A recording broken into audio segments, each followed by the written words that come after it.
Reverend Dr. Helen Stiles. I'm First Lady Emeritus here at First Baptist Apple Street, and it's a pleasure to be a part of this venture. My full name is Helen Penelope Horton Stiles.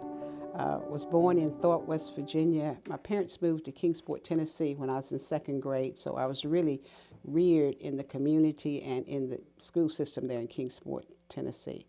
We moved here in July 1973, so it's 50 years this July that we have been a part of this community. Came here because Reverend Stiles was called as pastor of the church, and of course, where he went, I went. So I learned a lot from him, just about life, about being a minister's wife, just about decision making, just about how he lived his life that helped to shape my life. So he was one of my greatest. Yeah. So I'm a product of community, church, school, and family all working together. I see this as a necessary part of today. I am a product of the whole community rearing young people. The church, the school, the family, and community all contributed to who I am today. The church made sure we had the spiritual background and opportunities in the church to develop leadership.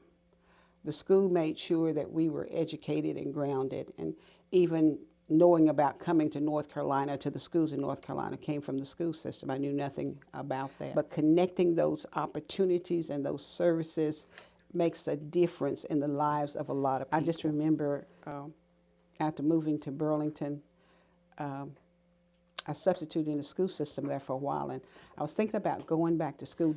And by that fall, I was enrolled in Elon. And when I finished Elon, I was hired by the Burlington school system that same year that I graduated from Elon. I went to Elon, got my teacher certification, went to A&T, got my master's in social studies and an advanced degree in as an instructional specialist, and a degree in social studies, master's degree. And then after my master's and worked and even retired, I always wanted to work in Christian education. So after I retired from the school system, I went back to school, Jacksonville Theological Seminary, and got my doctorate degree in theology. And so it was all in the church and being in the school system. I was able, the biggest thing, if I can say this, the biggest thing I was able to contribute to this community, to the church, and to the people of this community is that I was able to bring all of these avenues together.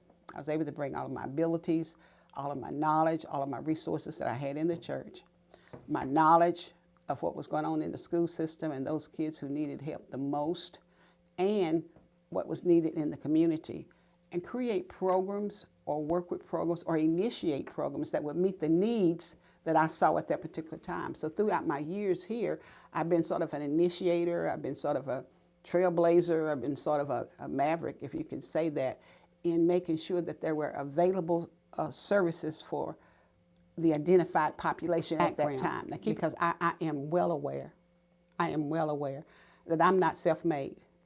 I'm well aware that it was the community, it was the church, it was the school, it was my professors, it was my home that always made sure that there were things available, wholesome things available to be a part of.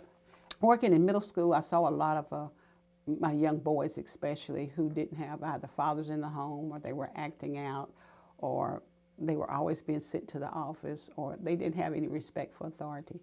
And so at that time I developed a program called Black Male Role Models, where I actually went into the church and community with men that I knew, young and old, and said, I need you. I don't need much of your time, but I need you. I need you to come and walk the halls of my schools and just say hello to my kids. I need you to be able to contact them on Saturdays and say, let's go for an ice cream cone or something, because I need them to see black men especially in a different light. And so I developed a Black Male Role Models program that lasted for years. And that's what I want to tell to the young people. Don't ever think that it's a dead end. If you can't find anybody, find me. Find me. I'll help you find whoever you need to find. There's always hope. There's always a way. I'm a product of that. Okay.